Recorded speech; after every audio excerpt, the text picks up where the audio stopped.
Hello everyone, welcome to success with Rai academy.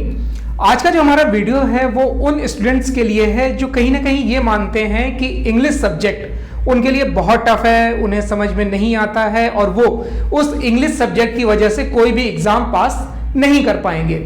तो देखिए, English जरूरी तो है एग्जाम के लिए। अगर हम बात करें, आप किसी भी कॉम्पिटिटिव एग्जाम की प्रिपरेशन करते हैं तो आपने देखा होगा कि चाहे वो एसएससी हो, बैंक हो, ग्रुप डी हो, कहीं ना कहीं आपको इंग्लिश की जरूरत पड़ती ही पड़ती है।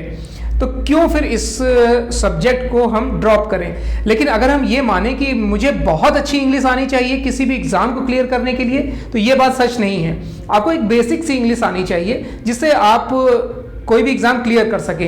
देखिए, अगर आपको इंग्लिश को हवा बनाना है, जैसे बहुत लोग हवा बनाते हैं, जैसे आप कभी भी देखते होंगे कोई इंटरव्यू देखते होंगे तो जो सिविल सर्वेंट होते हैं या आईएएस पीसीएस होते हैं तो वो बहुत अच्छी इंग्लिश बोलते हैं। तो आपको लगता है यार मुझे तो इंग्लिश आती ही नहीं है। या फिर आप कहीं पर जाते हैं और आप अपने सामने वाले को इंग्लिश बोलते हुए देखते हैं, तब आपको बड़ा फील होता है यार मुझे तो इंग्लिश आती ही नहीं है। कोई बात नहीं आती है तो आपको इंग्लिश नहीं आती है तो इसमें परेशान होने की जरूरत नहीं है। बहुत से ऐसे लोग हैं जिन्हें इंग्लिश नहीं आती है और वो सक्सेस हैं। ठीक है, अगर आप ये मान के चलते हैं कि मुझे इंग्लिश नहीं आती और मैं सफल नहीं हो सकता हूं, तो ये सोचना बिल्कुल पूरी तरीके से गलत है, बिल्कुल गलत है। एक अगर हम बात करें कि आपको बोलने वाली इंग्लिश यानी कि स्पीकिंग आपको करनी है या फिर आपको एग्जाम क्लियर करना है या फिर दोनों करना है, ठीक है, दोनों में ही आपको बेसिक ग्रामर की नॉलेज तो होनी ही चाहिए।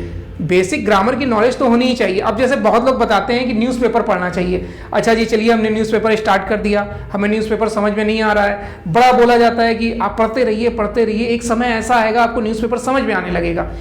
कैसे आएगा? अगर हमें बेसिक ग्रामर की नॉलेज नहीं होगी तो हमें कोई न्यूज़पेपर समझ में नहीं आएगा। हम सिर्फ लाइन पढ़ते चले जाएंगे, रीडिंग करते चले जाएंगे। हाँ, ये एक समय ऐसा आएगा कि हम इंग्लिश अच्छी देख कर पढ़ना सीख जाएंगे, ठीक है। लेकिन जो गलतियां हैं उसको हम कैसे सुधारें, ठीक है। तो इसके लिए हमें सबसे पहले कुछ बेसिक ग्रामर की नॉलेज लेनी होगी। वो आप 10th की बुक से ले सकते हैं। आपने देखा होगा रेड एंड मार्टिन आती है, या और भी सीबीएसई बोर्ड की बुक्स हैं, या फिर यूपी बोर्ड, बिहार बोर्ड, हर बोर्ड में किसी न किसी राइटर की बुक चलती हैं। या फिर मार्केट में भी कई ऐसी बुक्स अवेलेबल हैं जो आपको टेंस की और भी सिंटेक्स की, इन सब की प्रॉपर नॉलेज दे देते हैं, ठीक है। वर्ब, आपको ये सब पार्ट ऑफ स्पीच पूरी तरीके से समझ में आना चाहिए। देखिए, अगर ग्रामर की हम जो पकड़ है वो आपको पार्ट ऑफ स्पीच से ही मिलेगी। पार्ट ऑफ स्पीच, फिर टेंस, इन सब की नॉलेज आपको लेनी ही पड़ेगी। अगर आपको बहुत अच्छी इंग्लिश नहीं आती है तो मैंने बताया आपको परेशान होने की जरूरत नहीं है, ठीक है। होता क्या है, मैंने ये भी बताया आपको कि बहुत लोग अच्छी इंग्लिश बोलते हैं और मुझे नहीं आती है, तो कहीं ना कहीं मेरे अंदर ये भावना आ जाती है कि मुझसे कोई एग्जाम क्लियर नहीं होगा। यार मुझे तो इंग्लिश नहीं आती, मैं फेस कैसे करूंगा। कोई बात नहीं, मत फेस करिए। क्या हिंदी वाले कुछ फेस नहीं करते हैं? अब नीरज चोपड़ा का सबसे बेस्ट एग्जाम्पल ले लीजिए। रिपोर्टर जो हैं उनसे इंग्लिश में इंटरव्यू लेना चाहते हैं, लेकिन उन्होंने बोला कि आप मुझसे हिंदी में पूछिए, मैं हिंदी में ही जवाब दूंगा।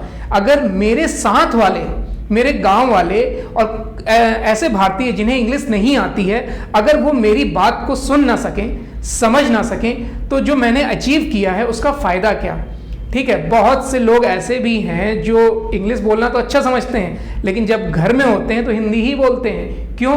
क्योंकि देखिए, हो सकता है बहुत से पेरेंट्स ऐसे होते हैं जिन्हें इंग्लिश नहीं आती है, तो आप तो उनसे हिंदी ही बोलते हैं ना। तो हिंदी बोलने पर कभी भी अपने आप को नीचा ना समझिए और इंग्लिश बोलने जो बोलते हैं उनको ऊंचा ना समझिए, ठीक है। इंग्लिश और हिंदी दोनों में अंतर है। इंग्लिश आपको आनी चाहिए क्योंकि आप एग्जाम की प्रिपरेशन कर रहे हैं, और इंग्लिश अगर नहीं आती है तो कुछ इंप्रूवमेंट करिए। ऐसा नहीं है कि इंग्लिश आपके लिए टफ बना रहेगा, आप अचीव कर सकते हैं। इंग्लिश पे बेसिक ग्रामर पर पकड़ बनाइए, थोड़ी सी वोकैब करिए। जैसे इस चैनल पर वर्ड ऑफ द डे चलता है, रोज आपको उस word of the day video से कम 5 से 6 मीनिंग आराम से मिल जाती हैं। तो ये कुछ ऐसे तरीके हैं जिससे आप इंग्लिश को मजबूत कर सकते हैं। हाँ, न्यूज़पेपर पढ़िए, लेकिन आपको बेसिक ग्रामर की नॉलेज भी तो होनी चाहिए। अगर आपको टेंस की नॉलेज नहीं है, पार्ट ऑफ स्पीच की नॉलेज नहीं है, तो आप सेंटेंस को रिलेट नहीं कर पाएंगे।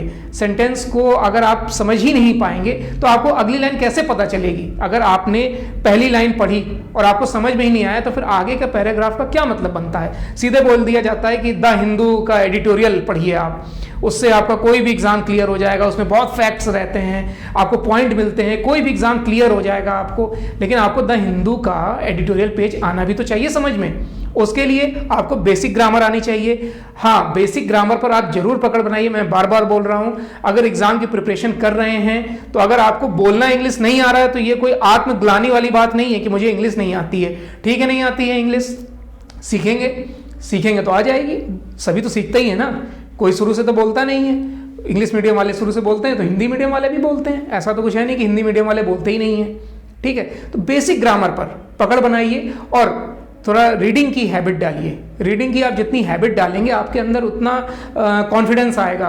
और अगर एग्जाम की प्रिपरेशन करते हैं आप कॉम्पिटिटिव एग्जाम की, तो आप थोड़े पुराने सेट पेपर सॉल्व करिए, वोकैब पर ध्यान दीजिए, वन वर्ड सब्स्टिट्यूशन पर ध्यान दीजिए, इडियम फ्रेज पर ध्यान दीजिए। और फिर जैसे जैसे आप इस पर रेगुलर होते जाएंगे, ऐसा कोई भी एग्जाम नहीं है जो आपसे क्लियर ना हो। तो आई होप आपको कुछ चीज़ें समझ में आई होंगी। अगर फिर भी आपको कोई डाउट है तो आप कमेंट बॉक्स के माध्यम से पूछ सकते हैं। वीडियो कैसा लगा ये भी जरूर बताइएगा। वीडियो देखने के लिए धन्यवाद।